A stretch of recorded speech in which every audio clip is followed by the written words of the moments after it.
ओम शांति। 29 जनवरी 2024 बाबा के महावाक्य। मीठे बच्चे, जैसे बाप तुम्हारा श्रृंगार करते हैं, ऐसे तुम्हें भी दूसरों का करना है। सारा दिन सर्विस करो, जो आए उसे समझाओ। फिक्रात की कोई बात नहीं। प्रश्न: यह नॉलेज कोटों में कोई ही समझते व धारण करते हैं, ऐसा क्यों? उत्तर: क्योंकि तुम सब नई बातें सुनाते हो। तुम कहते हो परमात्मा बिंदी मिसल है, तो सुनकर ही मूंझ जाते हैं। शास्त्रों में तो यह सब बातें सुनी ही नहीं है। इतना समय जो भक्ति की है वह खींचती है, इसलिए जल्दी समझते नहीं। कोई कोई फिर ऐसे परवाने भी निकलते हैं जो कहते हैं बाबा, हम तो विश्व का मालिक जरूर बनेंगे। हमें ऐसा बाबा मिला, हम छोड़ कैसे सकते। सब कुछ न्योछावर करने की उछल आ जाती है। गीत दूर देश के रहने वाले। ओम शांति। मीठे मीठे रूहानी बच्चे अच्छी तरह से जानते हैं कि हम मुसाफिर हैं। यह हमारा देश नहीं है। यह बेहद का नाटक बहुत बड़ा मांडवा है। कितनी बड़ी बड़ी बत्तियां हैं, यह सदैव जलती रहती हैं। आत्मा जानती है हम सब एक्टर्स हैं और नंबर वार अपने पार्ट अनुसार पूरे टाइम पर आते हैं यहाँ पार्ट बजाने। पहले पहले तुम वापस घर जाकर फिर यहाँ आते हो। यह अच्छी तरह से समझने और धारण करने की बात है। नाटक के एक्टर होते हैं, अगर एक दो के ऑक्यूपेशन को ना जाने तो उनको क्या कहेंगे।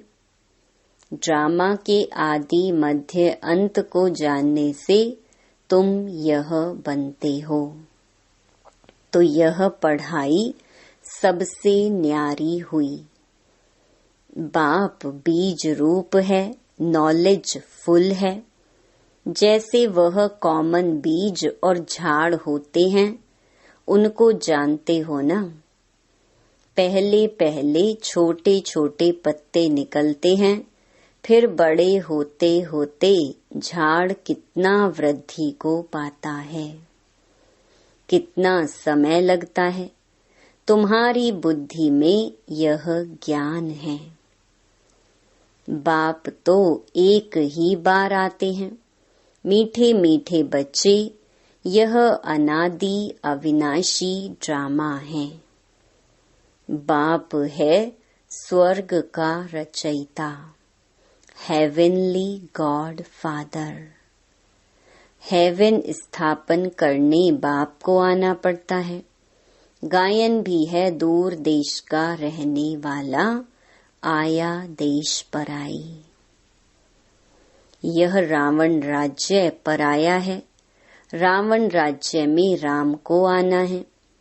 तुम्हारी बुद्धि में ही ज्ञान है। तो बाप समझाते हैं आत्माओं को कि तुम सब मुसाफिर हो। इकट्ठे तो पार्ट बजाने नहीं आएंगे। तुमको मालूम है सबसे पहले होते हैं देवताएं। उस समय और कोई नहीं थे। बहुत थोड़े होते हैं, फिर वृद्धि को पाते हैं। तुम आत्माएं शरीर छोड़ सब वहां आती हो, यह बाप ने ही बुद्धि दी है। तुम आत्माओं को अब नॉलेज मिली है। हम बीज और झाड़ के आदि मध्य अंत को जानते हैं। बीज ऊपर है, नीचे सारा झाड़ फैला हुआ है। अभी झाड़ पूरा ही जर्जरीभूत है। तुम बच्चे इस झाड़ के आदि मध्य अंत को जान गए हो।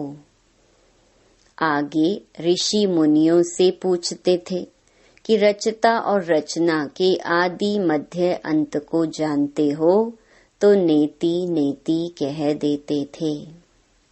जबकि वह भी नहीं जानते, तो परंपरा से कैसे हो सकता। ये सब बातें अच्छी तरह से धारण करनी है, भूलना नहीं है। पढ़ाई तो पढ़नी है, पढ़ाई और योग बल से ही तुम पद पाते हो। पवित्र भी जरूर बनना है, सिवाय बाप के और कोई पवित्र बना न सके।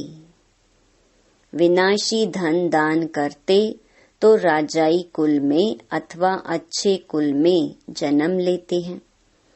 तुम बच्चों को बहुत बड़े घर में जन्म मिलता है। नई दुनिया तो बहुत छोटी होती है। सतयुग में देवताओं का जैसे एक गांव है। शुरू में बॉम्बे कितनी छोटी थी, अब देखो कितनी वृद्धि को पाया है। आत्माएं सब अपना पार्ट बजाती हैं, सब मुसाफिर हैं। बाप एक ही बार का मुसाफिर है, हो तुम भी एक ही बार के मुसाफिर। तुम भी एक ही बार आते हो, फिर पुनर्जन्म लेते पार्ट बजाते ही रहते हो। अभी तुम अमर लोक में जाने के लिए अमर कथा सुनते हो, जिससे 21 जन्म ऊंच पद पाते हो। 21 पीढ़ी कहते हैं ना, पीढ़ी अर्थात बुढ़ापे तक। फिर दूसरा शरीर आपे ही लेंगे, अकाले मृत्यु नहीं होगा।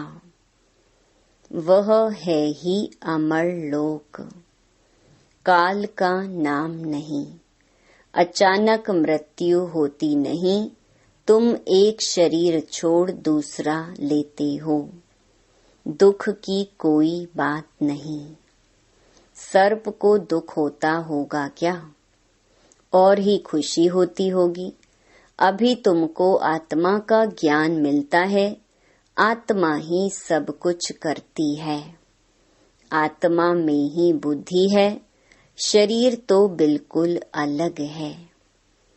उनमें आत्मा ना होती तो शरीर चल ना सके। कैसे शरीर बनता है, आत्मा कैसे प्रवेश करती है, हर चीज वंडरफुल है। बाप कहते हैं, मीठे मीठे बच्चे, तुम्हारा स्वर्ग है वंडरफुल वर्ल्ड। रावण राज्य में 7 वंडर्स दिखाते हैं। राम राज्य में बाप का एक ही वंडर है, स्वर्ग, जो आधा कल्प कायम रहता है। मनुष्यों ने देखा भी नहीं है, तो भी सबके मुख से स्वर्ग नाम जरूर निकलता है। अभी तुम बुद्धि से जानते हो, कोई कोई ने साक्षात्कार भी किया है। बाबा ने भी विनाश और अपनी राजधानी देखी। अर्जुन को भी साक्षात्कार में दिखाया है। अब बरोबर यह है गीता एपिसोड। बाबा बतलाते हैं कि बच्चे, यह है पुरुषोत्तम संगम युग। जबकि मैं आकर तुम बच्चों को राजयोग सिखाता हूँ और इतना ऊंच बनाता हूँ। दुनिया में इन बातों को कोई नहीं जानते। तुम बहुत मौज से रहते हो। यहाँ मनुष्य मरते हैं तो दीपक जगाते हैं, कि आत्मा को अंधियारा न हो। सतयुग में ऐसी बातें नहीं होती। सतयुग में सब आत्माओं का दीपक जगा रहता है, घर घर में सोझरा होता है। यहाँ फिर मनुष्य घर घर में बत्तियां जलाते हैं। बाप कहते हैं इन सब बातों को अच्छी तरह बुद्धि में धारण करना है।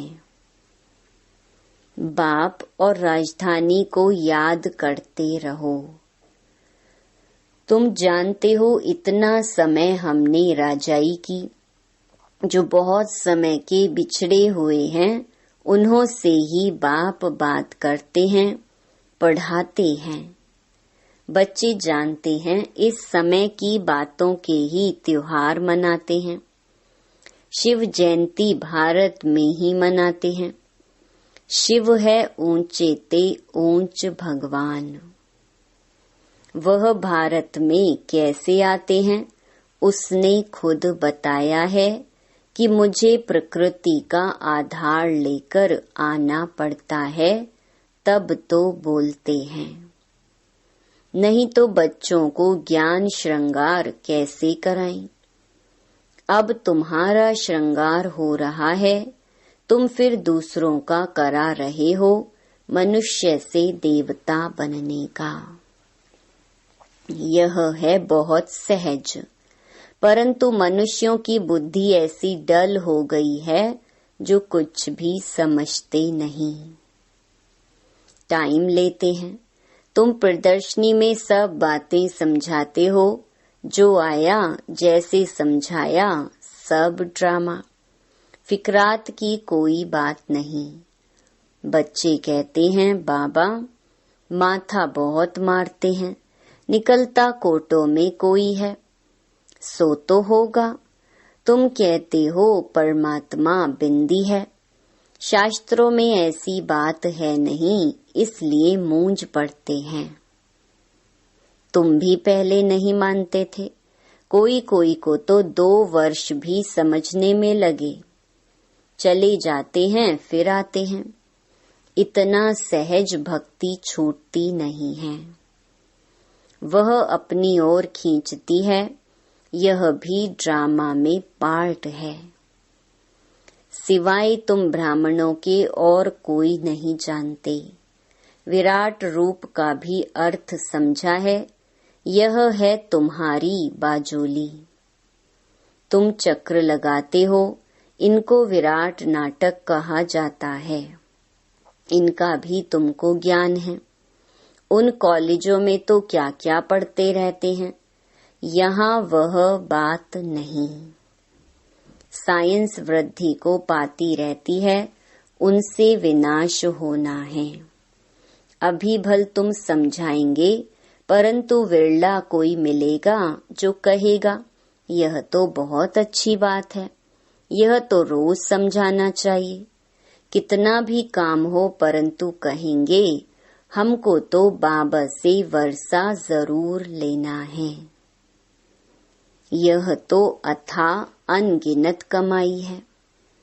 बाबा कहते हैं बच्चे मेरी बुद्धि में सारे झाड़ की नॉलेज है। सो अभी तुम भी समझ रहे हो। बाप जो समझाते हैं वह बहुत एक्यूरेट है। 1 सेकंड न मिले दूसरे से। कितनी महीनता है। तुमने कितने चक्कर लगाए हैं। यह ड्रामा जो मिसल चलता है। एक ही चक्कर को 5000 वर्ष लगते हैं।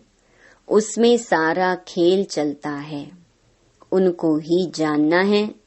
वहाँ गायें भी फर्स्ट क्लास होंगी। जैसा आपका पद वैसा फर्नीचर, वैसा मकान। भपका होता है। खुशी भी आत्मा को ही होती है। हमारी आत्मा तृप्त हुई। तृप्त परमात्मा तो नहीं कहा जाता है। कहेंगे तुम्हारी आत्मा तृप्त हुई। हाँ बाबा तृप्त हुई। तो यह सब खेल चलता आया है। बाप जो समझाते हैं यह भी ड्रामा का खेल है। अब बाप तुमको रिजुविनेट करते हैं।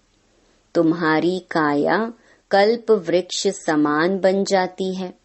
नाम ही है अमर लोक। आत्मा भी अमर है, काल खा न सकी।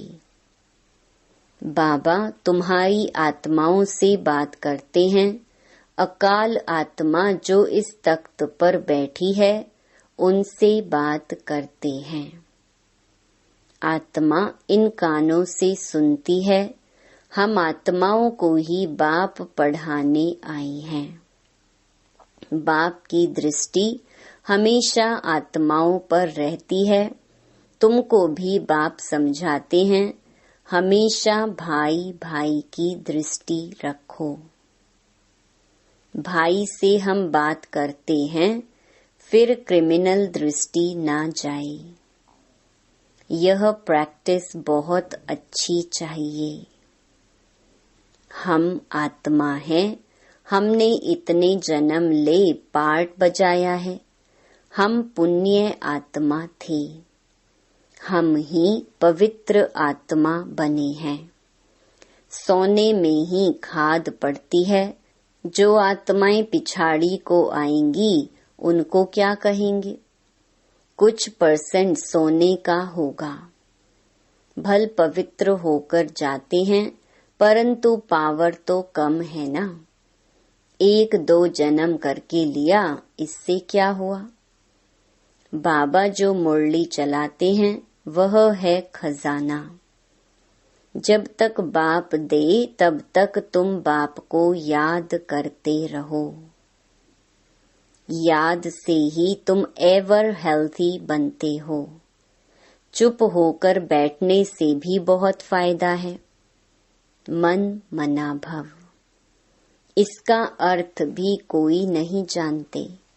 बाप ही हर बात का अर्थ समझाते हैं। यहाँ तो है अनर्थ। सबसे बड़ा अनर्थ है 1-2 पर काम कटारी चलाना, जिससे आदि मध्य अंत दुख पाते हैं। सबसे छीछी हिंसा यह है, इसलिए इनको नर्क कहा जाता है।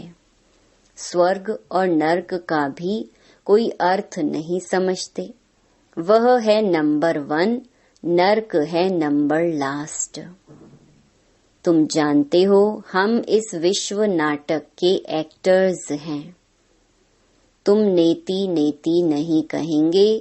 तुम श्रीमत से कितने अच्छे चित्र बनाते हो, जो मनुष्य देखते ही खुश हो जाएं और सहज ही समझ जाएं। यह चित्र बनाना भी ड्रामा में नोंद है। पिछाड़ी को तुम याद में ही रहेंगे। सृष्टि चक्र भी बुद्धि में आ जाएगा। नई दुनिया कौन बनाता और पुरानी दुनिया कौन बनाते हैं, ये सब तुम ही जानते हो। सतो रजो तमो में सबको आना ही है। अभी है कलयुग।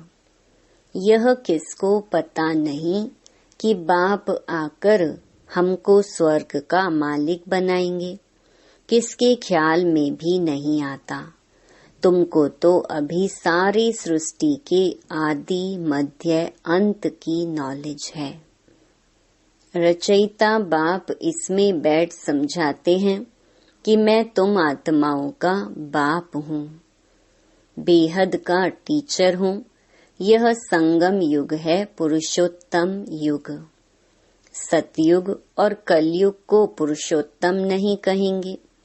संगम पर ही तुम पुरुषोत्तम बनते हो, जब बाप आकर राजयोग सिखलाते हैं। दिन प्रतिदिन तुम बच्चों को समझाने में बहुत सहज होगा। झाड़ वृद्धि को पाता रहेगा। क्षमा पर बहुत परवाने आते हैं, फिदा होने। ऐसे बाप को कौन छोड़ेगा? कहेगा, बाबा बस हम तो आपके पास ही बैठे रहे, यह सब कुछ आपका है। ऐसे ऊंच बाप को हम छोड़े क्यों? जोश बहुतों में आता है। बाबा से विश्व की बादशाही मिलती है तो हम छोड़कर क्यों जाएं? यहाँ तो हम स्वर्ग में बैठे हैं, यहाँ कोई काल भी नहीं आ सकता, परंतु बाप की श्रीमत लेनी पड़े। बाप कहेंगे ऐसे नहीं करना है। उछल तो आएगी, परंतु ड्रामा में ऐसा नहीं है जो सब यहाँ बैठ जाएं। जोश आता है क्योंकि जानते हैं ये सब कुछ खत्म होने वाला है। जिनका पार्ट है वह सुनते रहते हैं। बाप कहते हैं तुम LLB ICS पढ़ते हो, इनसे क्या मिलेगा? कल शरीर छूट जाए तो क्या मिलेगा? कुछ भी नहीं। वह है विनाशी विद्या, यह है अविनाशी विद्या जो अविनाशी बाप देते हैं। टाइम बहुत थोड़ा है, तमो प्रधान से सतो प्रधान इस जन्म में ही बनना है। वह तो याद से ही बनेंगे। और सब देह के धर्म छोड़ माँ में कम याद करो। शरीर पर भरोसा नहीं है, पढ़ते पढ़ते मर जाते हैं। तो बाप का काम है समझाना, उस पढ़ाई में क्या कमाई है और इस पढ़ाई में क्या कमाई है, यह तो तुम जानते हो। शिव बाबा का भंडारा सदैव भरपूर है। इतने सब बच्चे पलते रहते हैं, फिकर की कोई बात नहीं। भूख मर नहीं सकते। लौकिक बाप भी देखते हैं बच्चों को खाना नहीं मिलता है तो खुद भी नहीं खाते। बच्चों का दुख बाप सहन नहीं कर सकते। पहले बच्चे पीछे बाप। माँ सबसे पीछे खाती है, रूखा सूखा बचता है वह खा लेती है। हमारी भंडारी भी ऐसी है। अच्छा, मीठे मीठे सिकिलधे बच्चों प्रति मात पिता बाप दादा का याद प्यार और गुड मॉर्निंग। रूहानी बाप की रूहानी बच्चों को नमस्ते। धारणा के लिए मुख्य सार। पहला, भाई भाई की दृष्टि पक्की करनी है। हम आत्मा आत्मा भाई से बात करते हैं। यह अभ्यास कर क्रिमिनल दृष्टि को परिवर्तन करना है। दूसरा, बाप जब ज्ञान खजाना देते हैं तो याद में बैठ बुद्धि रूपी झोली से खजाना भरना है। चुप बैठकर अविनाशी कमाई जमा करनी है।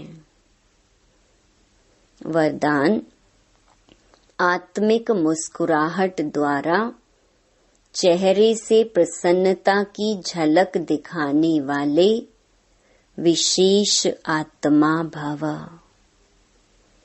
ब्राह्मण जीवन की विशेषता है प्रसन्नता।